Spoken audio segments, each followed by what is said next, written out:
ఏడేడు జన్మాల బంధాలతో ఈనాడు నీ ఏడు పండించనా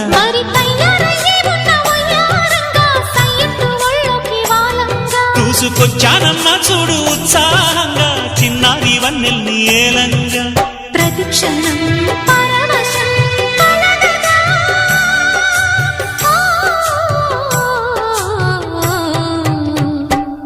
మనసా పలకవే మధుమాసపు కోయిలవై చెలివే తెలుపవే చిగురాశల గీతికవై